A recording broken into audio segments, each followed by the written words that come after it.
Hello students.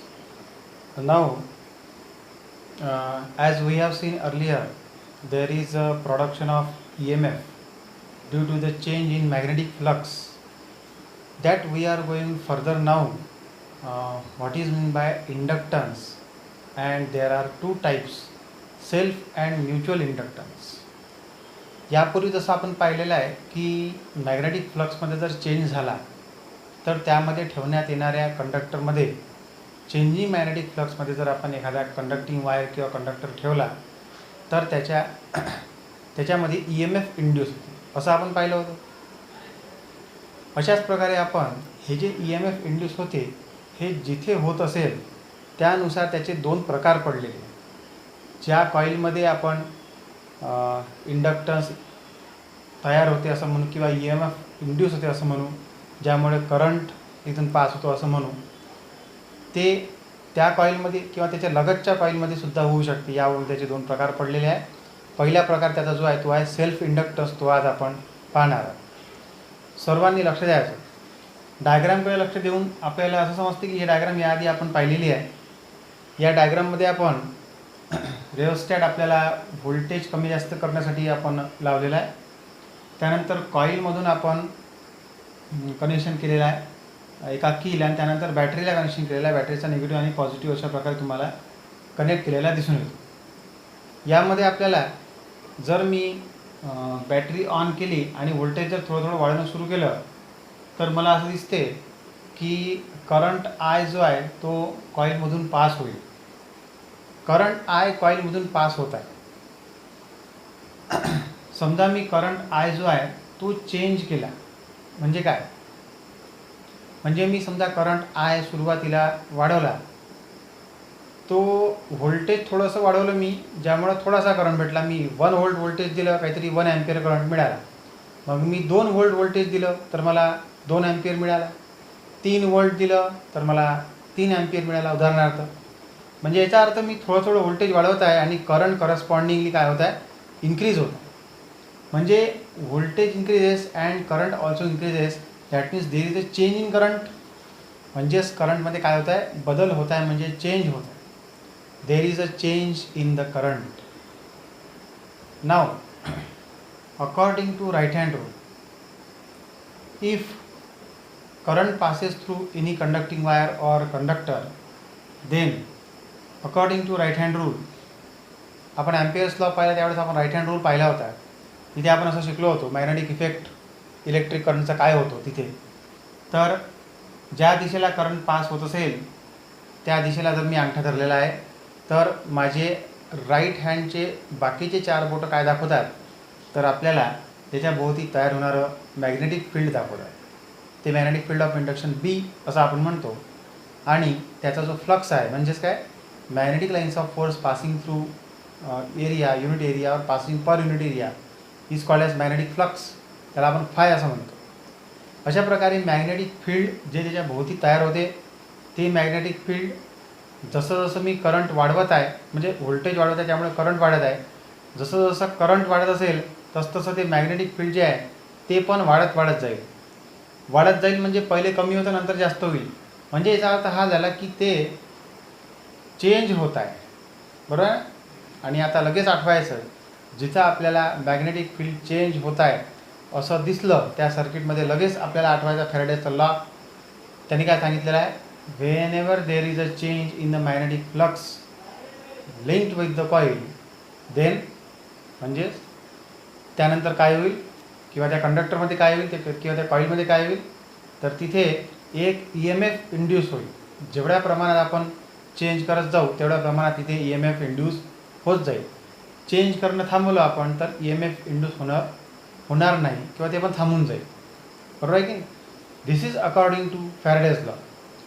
म्हणजे याचा अर्थ हा झाला की आपण जर करंट चेंज करत गेलो तर त्याच्यामध्ये त्या कॉईलमध्ये स्वतःमध्येच काय तयार होते, EMF इंड्यूस होतो. आणि निश्चितच आपण लॉमध्ये पाहिल्यानुसार, लेन्झ लॉ, फॅरेडेज लॉमध्ये शिकल्यानुसार, हा जो काही इंड्यूस होणारा EMF आहे हा पहिले जो ई एम एफ त्याच्यामध्ये होता, ज्याच्यामुळे करंट प्रोड्यूस झाला आणि करंटमुळे मॅग्नेटिक फील्ड आणि मॅग्नेटिक फील्ड चेंजिंग झाल्यामुळं पुन्हा तिथे ई एम एफ इंड्यूस झाला.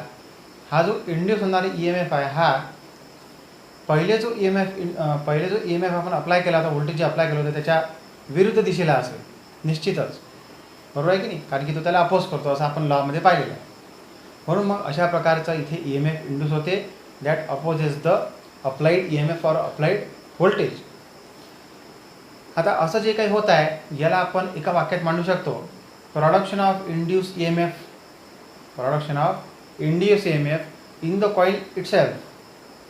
म्हणजे एखाद्या कॉईलमध्ये ई एम एफ इंड्यूस होते, कॉईलमध्ये स्वतःमध्येच ई एम एफ इंड्यूस होते, ज्या कॉईलमधून पास होणारा करंट चेंज होतो due to the change in the current passing through that coil.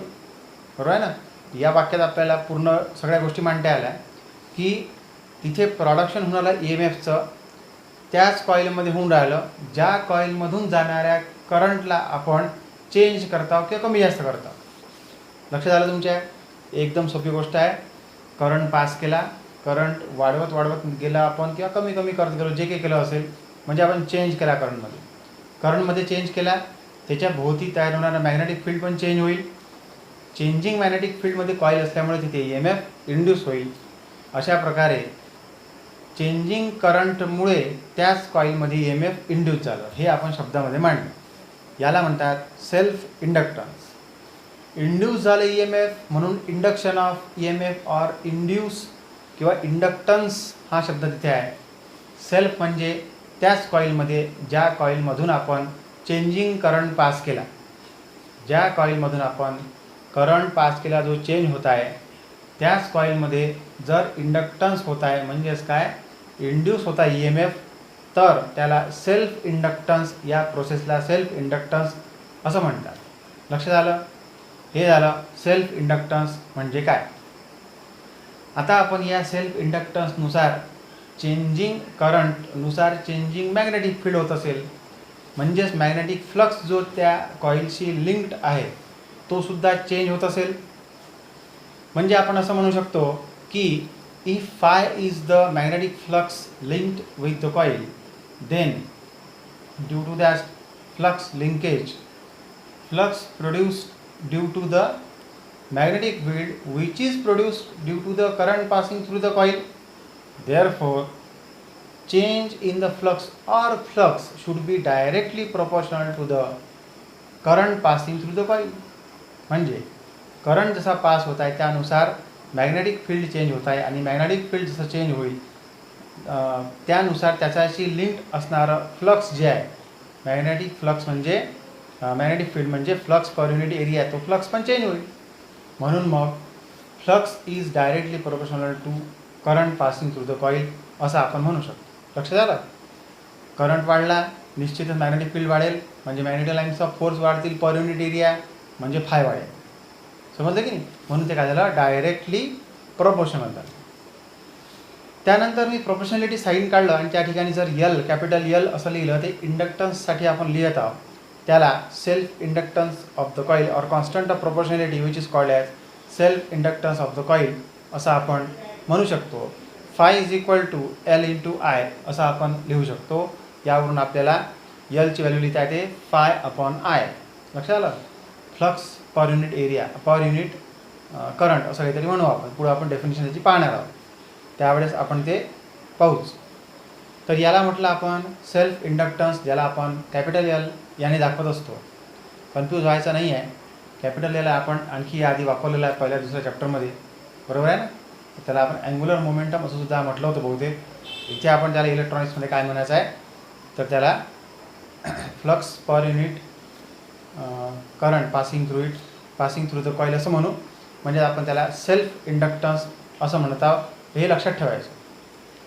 त्यानंतर जर आपण क्लोजली वाऊंड अशी पूर्ण वाऊंड केलेली कॉईल घेतलेली आहे, त्यातला जो एक टर्न आहे त्या एका टर्नमुळे त्या भोवती जे तयार होणारं मॅग्नेटिक फील्ड आहे ते जर फाय म्हटलं मी, दुसऱ्या टर्नमुळे दुसरं फाय, तिसऱ्या टर्नमुळे पुन्हा फाय, अशा प्रकारे नंबर ऑफ टर्न्स जर एन नंबर ऑफ टर्न्स असतील, 2 टर्न्स असतील तर 2 टाइम्स फाय एवढं मॅग्नेटिक फ्लक्स तिथे तयार होईल. एन नंबर ऑफ टर्न्स असतील, capital N number of turns, तर तिथे कॅपिटल एन इंटू 5 एवढं number of turns multiplied by the magnetic flux, एवढा फ्लक्स तिथे इंड्यूस होईल आणि त्याला लिंकेज फ्लक्स असं सुद्धा म्हणतात. आपल्याला flux linkage for a coil असं पुस्तकामध्ये लिहिलेलं आहे. For N number of turns it is the flux linkage of the coil, therefore it is not only phi but it is given by phi b. B is the magnetic field of induction B, and capital N is multiplied, that is it is the multiplier that denotes the number of turns of the coil. Therefore we have written N into phi b is equal to, then same equation we are getting here, then N into phi b is equal to L into I. L is the constant of proportionality called as the self inductance, then L is equal to N phi b upon I हे आपल्याला दिसते. आता मी जर Faraday's law apply केला तर पुन्हा आपल्याला L ची व्हॅल्यू मिळू शकते का, थोड्याशा वेगळ्या स्वरूपात EMFच्या स्वरूपात L ची व्हॅल्यू मिळू शकते का, ते आपण पाहणार आहोत.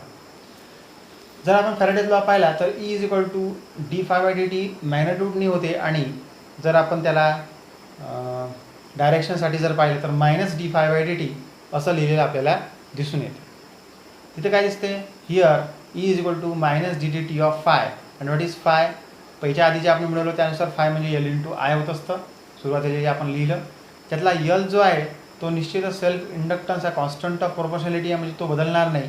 तो बाहेर जर घेतला आपण तर L into D I by D t झालं. ते d I by D T म्हणजे change in current with respect to time, जसं जसा वेळ जात आहे तसं तसा करंट बदलत आहे, असं आपण डी आय बाय डी टीवरून सांगू शकतो. म्हणून E M F induce E is equal to L into D I by D T असं आपण म्हणू शकतो. इथे आपल्याला दिसते की ई एम एफ हे डायरेक्टली प्रोपोर्शनल किंवा डायरेक्टली डिपेंड आहे डी आय बाय डी टीवर, म्हणजेच change in the current per unit time with respect to time from the coil. म्हणजे कॉईलमधून पास होणारा current with respect to time जर change होत असेल तरच ई एम एफ इंड्यूस होते. D I by D T जर झिरो असेल तर ईची व्हॅल्यू पण काय असेल, झिरो असेल, तो इंड्यूस होणार नाही, हे आपल्याला याच्यावरून समजते. आता याच्यावरून आपण फक्त मॅग्नेट्यूडसाठी जर घेतो म्हटलं तर आपल्याला असं दिसते की magnitude of E is equal to magnitude of L into magnitude of D I by D T. याच्यावरून आपल्याला असं दिसते magnitude of L is equal to mod of E upon mod of D I by D T. आता याच्यावरून मला एलचं युनिटसुद्धा काढता येतं, आणि ते म्हणजे ई म्हणजे ई एम एफ म्हणजे पोटेन्शियल डिफरन्स किंवा व्होल्टेज म्हणून आपण त्याला, ते झालं व्होल्टमध्ये, upon D I by D T दिसते. डी आय म्हणजे चेंज इन करंट, करंट म्हणजे जो मोजतो आपण ॲम्पियरमध्ये, डी टी म्हणजे जेवढा पास झाला तेवढा टाईम, डी टीला मोजतो आपण सेकंदमध्ये, म्हणून मग volt per unit ampere per second असं म्हणू.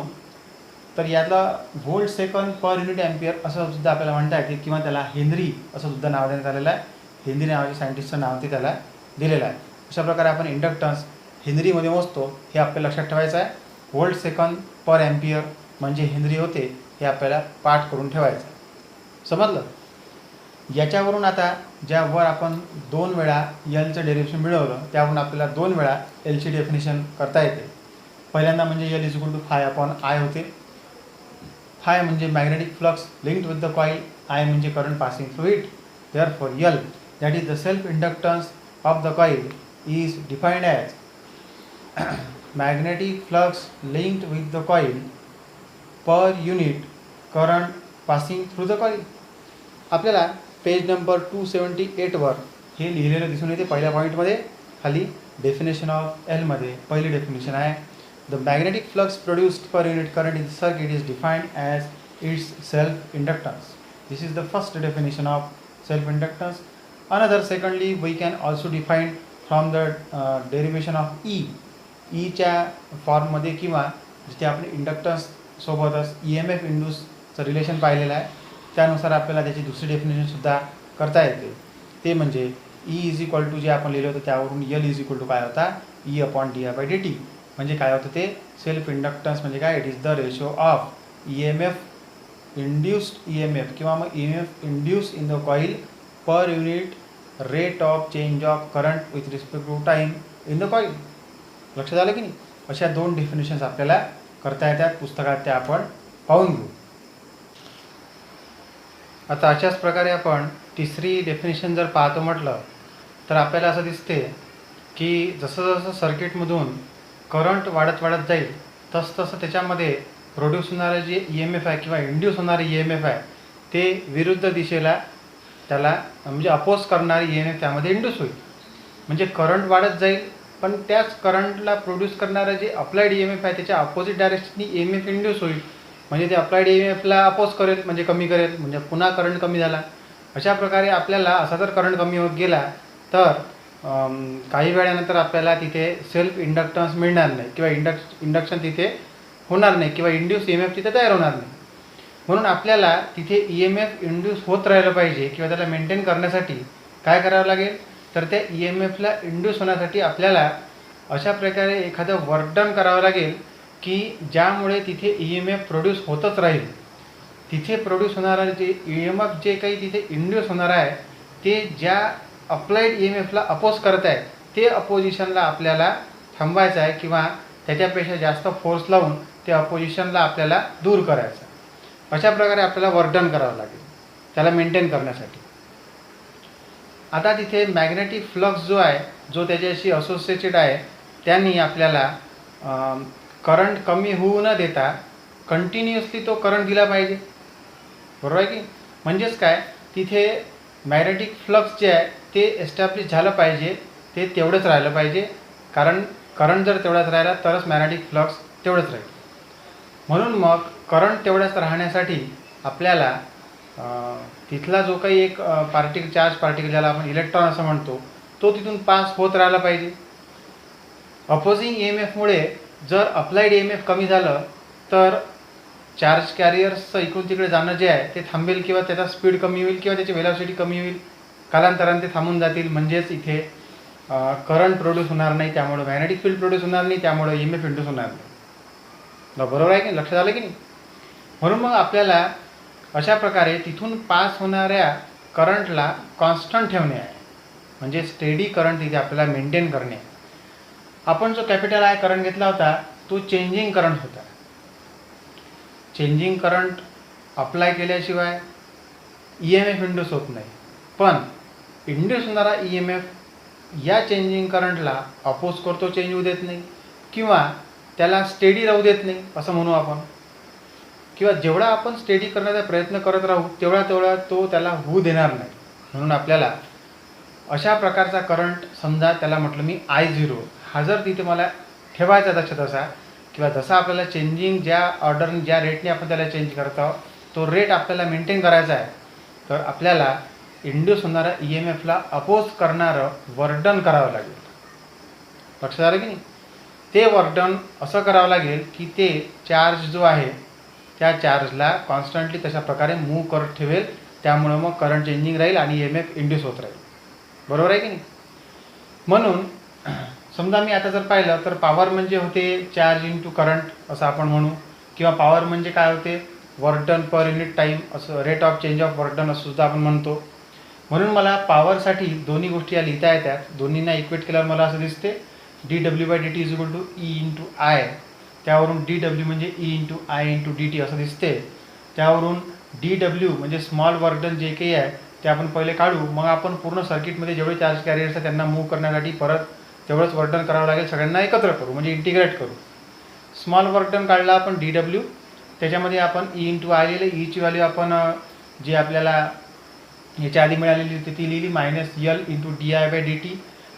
सोबतच आहेच आणि dw/dtचा dt तिकडे गेलेला आहे म्हणजे इंटू dt आहे. dt कॅन्सल झाला, आपल्याला मिळालं -L di × I × di. मॅग्नेट्यूडमध्ये जर घेतलं आपण, हे डायरेक्शनसाठी झालं, मॅग्नेट्यूडमध्ये घेतलं तर ते काय राहील, समजा L I × di.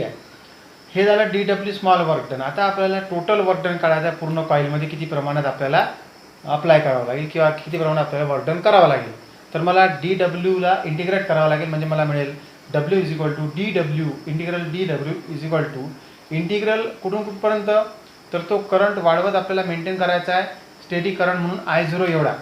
बरोबर आहे ना? तो आपल्याला कमी होऊ द्यायचा नाही आहे. म्हणून मग 0 पासून तर I0 पर्यंत जेवढ्या प्रमाणात वर्क डन लागेल त्या करंटला स्टेडी करण्यासाठी, कमीवरून जास्त नेण्यासाठी आणि तेवढं ठेवण्यासाठी, तिथपर्यंत आपण त्याला काय करू, इंटिग्रेट करू. म्हणून मग 0 to I0 झाला तो, -L I × di झाला तो. त्यातला मायनस यल हा बाहेर आला, बरोबर आहे ना. आय इंटू डी आय, म्हणजे आयला डी आयच्या विथ रिस्पेक्ट टू आपण काय करू आता, इंटिग्रेट करू. तर मग आयचं काय झालं, तिथे I0 आपण एक अंक करू पहिले, आपण तिथे त्याची व्हॅल्यू काढू. डायरेक्टली ती दिलेली आहे पण ती आपल्याला काढता येईल. आयचं झालं I²/2 आणि अप्पर लिमिट आणि खाली लोअर लिमिट. तर upper limit minus lower limit केलं तर I0² मायनस 0 होईल, म्हणजेच I0²/2 होईल. म्हणून काय लिहिलं तिथे, मायनस एल जसं तसं I0²/2, म्हणजे हाफ एल I0² झाला तो मॅग्नेट्यूडमध्ये जर आपण त्याला घेतलं तर. आता बघा की W=L × हाफ असं सुद्धा म्हणता येते. जर मी I0 हा करंट 1 अँपियर घेतला, 1 अँपियरपर्यंत आपण त्याला वाढवलं, तर मला हाफ इंटू यल असं सुद्धा म्हणता येते. Work done half into self inductance असं सुद्धा शो करायसाठी येऊ शकते. ते इथपर्यंत आपल्याला ते लिहिणं आहे. याच्यानुसार मला एलची व्हॅल्यू 2 जर तिकडे नेला तर 2 × W म्हणजे ट्वाईस W एवढी मला एलची व्हॅल्यू मिळाली. बघा आता एलचं आपल्याला अजून एक डेरिव्हेशन मिळालं. याच्यानं परत आपल्याला एलची डेफिनेशन करता येते. ही डेफिनेशन कर्व लेटर्समध्ये आपल्याला 278 या पेजवर दिलेलं आहे. ते म्हणजे self inductance of a circuit is numerically equal to twice the work done in establishing the magnetic flux associated with unit current. बरोबर आहे ना. युनिट लिहावं लागेल त्याची व्हॅल्यू आपल्याला करंटची. तेव्हा कुठं आपल्याला एलची व्हॅल्यू 2W मिळणार, कारण की I0ची व्हॅल्यू आपण 1 घेतली होती. बरोबर आहे ना. युनिट करंट आपल्याला तिथे एस्टॅब्लिश करून मॅग्नेटिक फ्लक्स जे असोसिएटेड आहे ते आपल्याला मेंटेन करण्यासाठी युनिट करंट जो आपल्याला पास करावा लागेल त्या सर्किटमधून, त्यावेळेस आपल्याला एलची व्हॅल्यू ही ट्वाईस W मिळेल. म्हणजे it is the twice the work done in maintaining the value of I0=1 or unit current in the circuit. बरोबर आहे की नाही. तर अशा प्रकारे आपल्याला एलची आणखी एक डेफिनेशन करता आली. पुन्हा आपल्याला एक गोष्ट अशी सांगता येते की work done is the energy or energy to do work असं म्हणू आपण. Capacity to do work is called energy असं काहीतरी म्हणतो आपण. म्हणजे वर्क आणि एनर्जी दोन्ही सारखेच आहेत. म्हणून मी असं लिहू शकतो की ते वर्क डन म्हणजेच तिथे असणारी ती इलेक्ट्रिकल एनर्जी किंवा तिथे लागणारी ती एनर्जी ज्याच्यामुळे हा करंट जो आहे तो मेंटेन राहील, एस्टॅब्लिश राहील, फ्लक्स असोसिएटेड राहील त्याच्यामध्ये. तो म्हणजे झाला हाफ एल I0². वरच्याच इक्वेशनप्रमाणे ते घेतलेलं आहे. याच्यावरून मला असं दिसते की जर मी कायनेटिक एनर्जीचा फॉर्म्युला जर पाहिला आपल्या फिजिक्समध्ये, आपण याच्या आधी जे शिकलेलं पहिले दुसरा चॅप्टर वगैरे जो आपण शिकलेलं रोटेशन मोशनमध्ये वगैरे आपण जे शिकलेलं त्याच्यामध्ये जर आपण पाहिलं तर ते झालं हाफ mv². त्याच्याशी सिमिलर हे इक्वेशन आहे, हाफ एल I0² असं आपल्याला दिसते. इथे यल जो आहे सेल्फ इंडक्टन्स तो तिकडे एम म्हणून घेतलेला आहे, तो तिकडे यल म्हणून आलेला आहे इथे. हे एम म्हणजे काय होतं, एम म्हणजे ते मास होतं जे मोशनमध्ये होतं. मोशनमध्ये असणाऱ्या मासला इनर्शिया असते. बरोबर आहे ना. म्हणजे ते इनर्शियल मास होतं. अशा प्रकारे ते मेकॅनिकल मोशनमध्ये असणाऱ्या इक्वेशनशी इक्वेट जर आपण केलं तर हे इलेक्ट्रिकल इक्वेशन आपल्याला मिळते. तर इथे आपल्याला इलेक्ट्रिकल इनर्शिया मिळतो. तिथे आपल्याला मेकॅनिकल इक्वेशनमध्ये हाफ mv²च्या आपल्याला ते इनर्शिया मासचा इनर्शिया मिळाला होता. इथे तोच इलेक्ट्रिकल इनर्शिया म्हणून काम करतो. त्याला आपण सेल्फ इंडक्टन्स असं म्हणतो. लक्षात आलं.